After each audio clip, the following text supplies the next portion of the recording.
नमस्कार दोस्तों। अगर मैं आपसे ये कहूँ कि क्या आप पापा की परी को जानते हैं तो आपके दिमाग में एक बेटी का चित्र आ जाएगा, यानी कि पापा की सबसे लाडली जो होती है बेटी होती है। किंतु अगर मैं आपसे ये कहूँ तो क्या आप विश्वास करेंगे कि वही पिता जो अपनी बेटी के लिए एक मुस्कान के लिए पूरी दुनिया से लड़ जाता है, अगर वही पिता अपनी ही बेटी का दुश्मन बन जाए और उसको अलग अलग टुकड़ों में काट डाले, इतनी क्रूरता उसके अंदर आ जाए, तो क्या सच में आप यकीन करेंगे? नहीं करेंगे, एक पल के लिए भी नहीं करेंगे। किंतु आज की जो कहानी है उसमें कुछ ऐसा ही है। उसके बाद आपका ये भ्रम भी टूट जाएगा। आज मैं आपको वो सुनाने जा रहा हूँ जो 17 मई को छपरा गोमती एक्सप्रेस जो ट्रेन है, उस ट्रेन के अंदर गोमती नगर के अंदर जब वो जाके रुकी तो उसके S1 कोच के अंदर एक बक्सा मिलता है और एक बैग मिलता है। जब उस बक्से को और बैग को ओपन किया जाता है तब पुलिस के छक्के छूट जाते हैं, हैरान रह जाती है। और आप भी जब ये सुनोगे कि उसके अंदर क्या था तब आप भी दंग रह जाओगे। उसके अंदर वही लड़की जो मैं पापा की परी बोल रहा हूँ, उसका धड़ अलग था, उसके हाथ और पैर टुकड़े करके बैग में डाले गए थे, किंतु अभी भी उसका सिर गायब था। आखिरकार जिसने भी ऐसा किया उसने इतने टुकड़ों में क्यों विभाजित किया, और करने के बाद में इसके सिर की पुष्टि कैसे हुई और कहाँ से वो सर मिला? आखिरकार बताया जाता है कि इसके पिता द्वारा ये काम किया जाता है और इज्जत के लिए किया जाता है। जिसका टाल बांध के सर पे ताज लगा के बैठे रहते हैं लोग, इज्जत चली जाएगी, वो वाली इज्जत के लिए। आज इस कहानी के अंदर मैं आपको ये बताऊंगा कि वो इज्जत कौन सी थी और इस बेचारी पापा की परी को ये वाला परिणाम क्यों भुगतना पड़ा, और पुलिस ने 350 किलोमीटर दूर मिले बक्से से कैसे उस कातिल को पकड़ा और कैसे उस सर को ढूंढ लिया। आखिरकार इतना जटिल केस को पुलिस ने कैसे कैसे कैसे कैसे सोल्व किया, पूरी की पूरी चीज़ें समझते हैं। नमस्कार दोस्तों, मेरा नाम उमाशंकर है और मैं ऐसी ही आपके लिए खबरें लाता रहता हूं। तो चैनल को सब्सक्राइब करें और आप हमारी वीडियो कहां से देख रहे हैं कमेंट बॉक्स में ज़रूर बताएं, आने वाली वीडियो में आपका नाम लिया जाएगा। 17 मई 2026 की बात है। बिहार के छपरा से एक ट्रेन निकलती है जो 12 घंटे का सफ़र तय करके सीधी गोमती नगर पहुंच जाती है। 12 घंटे का सफ़र तय करते करते वो लगभग 20 स्टेशन से काफ़ी सारी सवारियों को उतारती है और सवारियों को अपने ऊपर चढ़ाती है और वो ट्रेन चली जाती है। 12 घंटे के बाद वो जब गोमती नगर पहुंची, उसी तरीके से 17 मई को भी जिस तरीके से पहले जाया करती थी, 17 मई को गोमती नगर पहुंचने के बाद ट्रेन रुक जाती है। S1 कोच के डिब्बे के अंदर पूरे की पूरी सवारी खाली हो जाती है। सफाई कर्मचारी और जब वो गश्त लगाने आते हैं, लोग देखने आते हैं कि कुछ गंदगी वगैरह तो नहीं है, सफाई करनी है, या फिर जो कुछ चीज़ें टूटी फूटी या कुछ संदिग्ध चीज़ें तो नहीं है, वो चेक करने के लिए आते हैं। तब दो लोगों को एक बैग और एक बक्सा नज़र आता है। जब उसमें से कुछ गंध आने की सी उनको लगी संभावनाएं, उनको लगा कि क्या कोई बड़ा हादसा भी हो सकता है कि अभी हत्या वगैरह के केस जो है सामने आ रहे हैं, जिनमें लोग अक्सर बक्से का यूज़ करते हैं, टुकड़े करके अक्सर बैगों का यूज़ करते हैं, तो हमें खुद से बैग खोलने थोड़े भारी पड़ सकते हैं। तो उन्होंने जो अपने पुलिस है उनको तुरंत खबर किया, रेलवे पुलिस को खबर करने के बाद में पुलिस तुरंत वहाँ पर पहुँचती है। पुलिस वहाँ पर पहुँच के जब देखती है तो उस बक्से के अंदर वाकई एक गंध सी आ रही थी। उन्होंने सोचा कि क्यों ना इस बक्से को खोला जाए।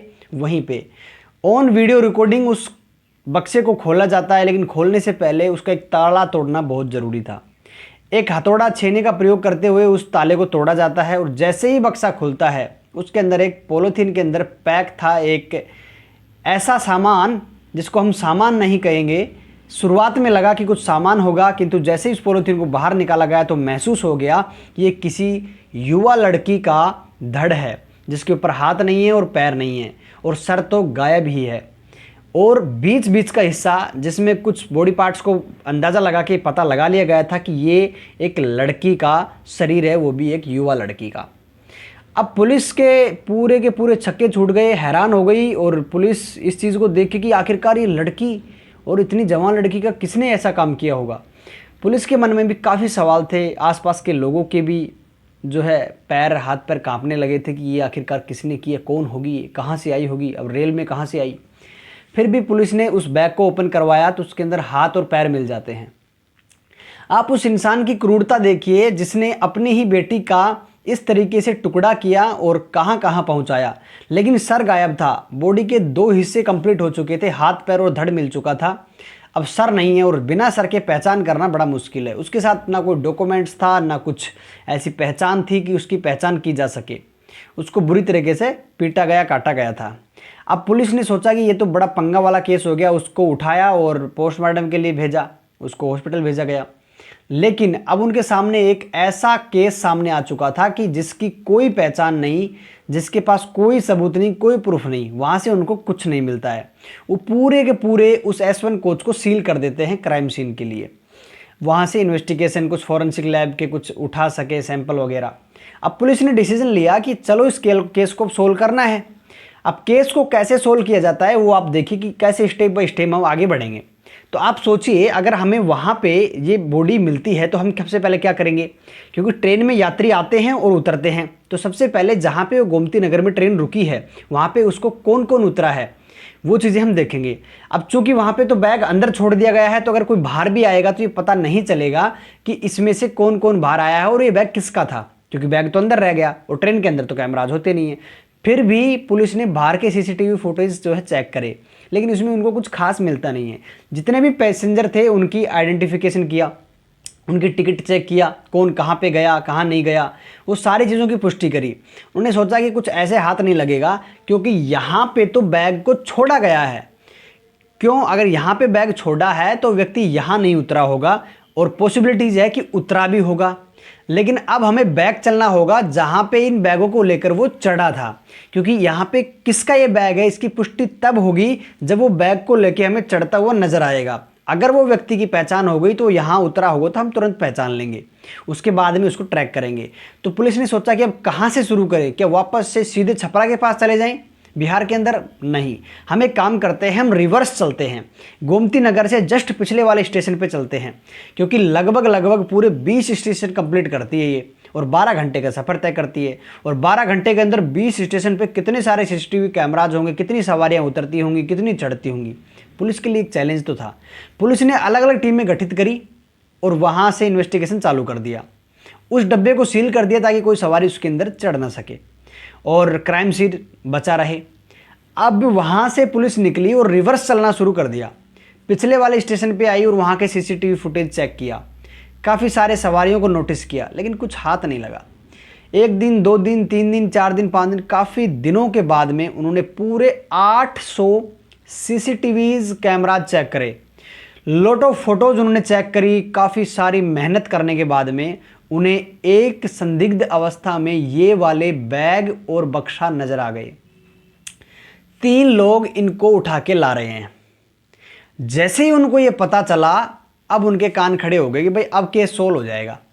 ये जो लोकेशन थी ये इनको लगभग गोमती नगर से 350 किलोमीटर दूर जाने पर तब जाके ये मिलती है। तमकुही रोड रेलवे स्टेशन जो कुशीनगर उत्तर प्रदेश के अंदर है, वहां पे पुलिस पहुंच जाती है लखनऊ से, लखनऊ गोमती नगर से 350 किलोमीटर दूर आने के बाद में अब वहाँ के CCTV कैमराज को बहुत अच्छे से छानबीन की जाती है, चेक किया जाता है। पता लगता है कि 3 लोग, जिसमें एक लेडीज़ है और 2 जेंट्स हैं, 2 बड़ी उम्र की हैं और एक लड़का थोड़ी कम उम्र का है। ये लोग इन बैग को उठा के S1 कोच के अंदर जाते हुए नजर आते हैं। पुलिस वालों के चेहरे पर एक मुस्कान आ जाती है कि आज हमें ये लोग पकड़े गए। लेकिन पुलिस के लिए चैलेंज ये था, पुलिस इंतजार कर रही थी कि ये कब उतरेंगे। अब दुविधा ये थी कि वो उतरे ही नहीं, उसके अंदर ही रह गए। अब वो बाहर उतरे तो पता लगे कि ये लेके गए थे, वापस आ गए। अब उनको ये शक हो गया कि वास्तव में ये बैग इनके थे और ये कहाँ उतर गए, कौन थे, ये वापस क्यों नहीं उतरे, क्या किसी दूसरे स्टेशन पे तो नहीं उतरे? अगर दूसरे पे स्टेशन पे उतर गए तो इन सेम लोगों की पहचान अब हमें वापस जाना पड़ेगा, वापस सारे कैमरे चेक करने पड़ेंगे, सेम लोगों को पहचान करनी पड़ेगी, गोमती नगर तक वापस चलेंगे, क्योंकि अब वापस तो ट्रेन जा नहीं सकती, अब आगे ही जाएगी तो आगे गोमती की नगर की तरफ चलेंगे। लेकिन खुशकिस्मत ये थी कि एक S1 कोच से घुस के दूसरे वाले बिजनेस कोच से वो लोग उतर गए, यानी कि सेम डब्बे से नहीं उतरे, क्योंकि इंटरकनेक्टेड होते हैं, एक 2 डब्बे कई बारी, तो वो ऐसे घूमते घूमते दूसरे वाले से निकले ताकि किसी को शक ना हो। बड़ा ही दिमाग लगाया उन्होंने। तीनों लोग वहां से उतर जाते हैं और पुलिस ने जब अलग एंगल वाले कैमरे चेक किए तो पता लग जाता है कि ये उतर गए। अब पुलिस के पास एक रास्ता आ चुका था और एक सबूत भी आ चुका था कि ये यहाँ से रखे गए हैं और ये 3 लोग हैं, इसका सबूत इनके पास पक्का हो गया। अब सिर्फ काम आगे का ये था कि इन 3 लोगों की पहचान कैसे करें। कैमरे में से फोटो जूम करके कलेक्ट की गई, उनके प्रिंट आउट्स निकाले गए। और अब चूंकि कुशीनगर कोई बहुत बड़ा शहर नहीं है, अब वहाँ के लिमिटेड लोग, लिमिटेड गाँव के अंदर रहने वाले घर हैं। अब वहाँ पे फोटोज लेकर पुलिस वहाँ पे पहुँचती है, एक एक व्यक्ति से दुकानों पे धीरे धीरे करके पूछताछ चालू करती है। पूछताछ के दौरान इन तीनों लोगों की पहचान वेरीफाई हो जाती है, जिसमें से एक का नाम था विघन अंसारी, दूसरे का नाम था नूरजहां जो इसकी बहन है विघन की, और एक मुजीबुल्ला अंसारी जो इसका पत्नी है और जो इसका पति है नूरजहां का। यानी कि आप कहें तो एक साला है और एक जीजा और उसकी बहन है। ये 3 लोग थे, इनकी पहचान की पुष्टि हो जाती है। अब उसके बाद में उनके घर पहुंच जाते हैं और उनको धर दबोच लेते हैं।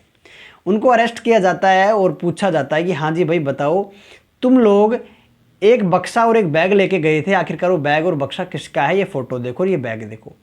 वो बिल्कुल मना कर देते हैं कि साहब हम इस बैग और इस बक्से के बारे में कुछ जानकारी नहीं रखते हैं। पुलिस को लगा कि ऐसे तो मानेंगे नहीं। काफ़ी देर की पूछताछ के बाद भी उन्होंने पुलिस को काफ़ी देर तक गुमराह किया कि हमारा कोई लेना देना नहीं है इससे। अब पुलिस ने जब सख्ती से पेश आया और कैमरे की फ़ोटोज़ और सीसीटीवी फुटेज और वीडियो दिखाई कि आप लोग यहाँ से इसके अंदर चढ़े हो और यहाँ से उतर गए हो, यानी कि तुम इन बैग को लेकर इसके अंदर छोड़ के आ गए। अब वो फंस जाते हैं, क्योंकि अब प्रत्यक्ष को प्रमाण की आवश्यकता नहीं है। जब सामने दिखा दिया कि तुम लोग कर रहे हो तो वो झूठ क्या बोले।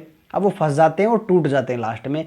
अब उनके पास कोई चारा नहीं बचा था कि उन्होंने अपना जुर्म कबूल करना ही है। उनको एक ही रास्ता नज़र आया और वो अपना जुर्म जो है कबूल करते भी हैं। उसके बाद में कहते हैं कि साहब हमने ही मारा है और जिसको मारा है वो मेरी बेटी है। जब इस मुजबुल्ला अंसारी ने ये कहा, पुलिस के हक्के बक्के रह गए। पुलिस ने दोबारा पूछा कि तुमने किसको मारा। उसने कहा कि मेरी छोटी से छोटी बेटी को। कितनी उम्र रही होगी उसकी? उन्होंने कहा कि 15 साल। उन्होंने कहा शर्म आनी चाहिए तुम्हें, ऐसा उस बेचारी नादान नाबालिग लड़की ने आखिरकार क्या कर दिया था तुम्हारा। अब वो जो स्टोरी सुना रहा है वो आप ध्यान से सुनिएगा। उन्होंने कहा कि मेरी 2 बेटियां और भी हैं बड़ी, उन बेटियों ने मेरी मुताबिक मेरे धर्म के बच्चों से शादी की है, किंतु ये वाली जो बेटी है इसने एक अदर धर्म के लड़के से प्यार प्रेम और प्रसंग के अंदर ये जा चुकी थी। मेरे काफ़ी बार मना करने के बाद में भी ये नहीं मानी, जो मुझे बिल्कुल भी मंजूर नहीं था, जिसके कारण मैंने डिसीजन लिया कि अगर ये नहीं मानेगी तो मेरी इज्जत चली जाएगी। वो जो इज्जत है ना, उस इज्जत को बचाने के लिए उसने अपनी बेटी के प्राण खा लिए। अब उसने कहा कि तुमने फिर मारा कैसे? उन्होंने कहा कि मैंने अपनी बहू को मिलाया और इसके भाई को मिलाया, यानी कि हम जीजा साला और इसकी बहन तीनों मिलकर हमने डिसीजन लिया। तो उनका घर में कोई और नहीं था। उन्होंने कहा कि हमने प्लान के मुताबिक पहले ही बक्से का इंतज़ाम कर लिया था, पहले बैग का इंतज़ाम कर लिया था और घर वालों में मेरे बेटे को और बाकी लोगों को हमने घर से बाहर भेज दिया था। उसके बाद में हमने इसको पकड़ा और इसको कुछ अंदाज़ा नहीं था कि बाकी लोग घर से बाहर क्यों हैं और तू अकेली क्यों है। वो बिल्कुल अनजान थी इन चीज़ से। उसको पकड़कर सबसे पहले हंसिया, जैसे लावणी की जाती है, धान वगैरह काटे जाते हैं, उससे उसका गला काट दिया। उसके बाद में उसके हाथ अलग करे गए, पैर अलग किए गए, अलग अलग जगह पैक किया गया। उन्हें कहा कि सर अभी तक गायब है, सर कहाँ है, सर बताओ। उन्होंने कहा सर भाई अभी तमकुही जो रेलवे स्टेशन है, तो तमकुही जो गांव है उससे निकलते हुए एक नहर जाती है, तालाब टाइप का है, उस तालाब के अंदर हमने उसको फेंक दिया है पैक करके। पुलिस ने कहा कि अब वो तो मिलना थोड़ा मुश्किल हो गया है। उन्होंने कहा कि हाँ साहब मिल भी सकता है और नहीं भी मिल सकता है। उसकी निशानदेही पे पुलिस वहाँ पे पहुँचती है, गोताखोरों की सहायता लेती है और उस सर को ढूंढने की कोशिश करती है। काफ़ी मशक्क़त करने के बाद में एक पैकिंग के अंदर वो सर मिल जाता है। उसको देखा जाता है तो वास्तव में वो ख़राब हो चुका था, किंतु पुष्टि हो जाती है। उसके बाद में इनके आगे की कहानी सुनी जाती है कि फिर तुमने इसका क्या किया। उन्होंने कहा कि फिर हमने इसको पैक करके एक रिक्शा किया। इलेक्ट्रिक रिक्शा करने के बाद में हम Tamkuhi road station railway station पे पहुंचते हैं। कभी कभी ऐसा हो जाता है, माफ़ी चाहता हूँ। तमकुही रेलवे स्टेशन पर पहुंचते हैं और वहाँ पे रख देते हैं। रखने के बाद में ये हमने कहा कि हमने सोचा कि कहीं ना कहीं पुलिस हमें ढूंढ लेगी, तो हम सेम कमरे से नहीं उतरे, सेम बोगी से नहीं उतरे, दूसरे वाले से उतर के आ गए। और पता नहीं कैसे आप लोगों ने कैसे पता चला लिया, हमें लगा कि हम नहीं फंसेंगे। उन्होंने कहा कि क्या तुम्हारे लिए इज्जत इतनी बड़ी हो गई थी कि तुम अपनी बेटी के प्राण लेने पे तुल गए। उन्होंने कहा कि दोनों बेटियों ने मेरी इज्जत की लाज रखी, अगर ये अदर धर्म में बात करती तो समाज मुझे थूकता, ये कहता वो कहता। आज के दिन भी समाज और गाँव के अंदर ये चीज़ें व्याप्त हैं कि अदर धर्म के लड़के से, अदर कास्ट के लड़के से, धर्म की तो छोड़िए कास्ट के अंदर ही बड़ा ऑब्जेक्शन होता है, उन्होंने तो धर्म परिवर्तन कर लिया। तो ये चीज़ें जो थी वो आज भी कायम हैं, और इसके बदले में उस पिता ने इतनी क्रूरता दिखाई कि अपनी लाडली बेटी की हत्या कर दी। अब पुलिस ने उन्हें गिरफ्तार कर लिया है, उनकी निशानदेही से वो सर भी कलेक्ट कर लिया है, उसके बाद में पुष्टि होगी पोस्टमार्टम होने के बाद में। अब इनको कोर्ट के अंदर पेश किया जाएगा, कुछ सबूत भी इकट्ठा कर रही है, सीसीटीवी फुटेज मिल चुकी हैं, तो अब इनको कड़ी से कड़ी सज़ा मिलेगी। तीनों लोगों को अरेस्ट कर लिया गया है, उस लड़की की बुआ को भी, जो इसके पिता की बहन थी। तो इस तरीके से सारी चीज़ें ये करके अब इनको अरेस्ट कर लिया गया है। और ये चीज़ें होने के बाद में आप लोगों के क्या ख्याल हैं? क्या एक पिता पे भी विश्वास किया जा सकता है? चाहता तो पिता उसको विरोध करके कैसे भी करके समझा के कर सकता था, किंतु उसने ऐसा नहीं किया, और ऐसा करना, किसी के प्राण लेना उस पिता के अधिकार में भी नहीं है। आप लोग इस कहानी पे क्या कहना चाहते हैं ज़रूर बताएं, कमेंट बॉक्स आपके लिए खुला है। इस वीडियो को ज़्यादा से ज़्यादा शेयर करें, ताकि इस वीडियो के डर से कुछ लड़कियां अपने अंदर सुधार ला सके और कुछ पिता भी ला सके कि अंजाम तुम्हारे लिए भी ठीक नहीं होगा। चाहे आप कितनी ही सफाई से क्राइम कर लो, बॉडी के पार्ट्स को कहीं पे पहुंचा दो, कुछ भी कर लो, लेकिन एक दिन ना एक दिन आप पकड़े जाते हो। कानून से बच नहीं सकता है कोई भी। Thank you so much. मेरा कहानी सुनाने का उद्देश्य आपको जागरूक करना है, वो मैंने किया है।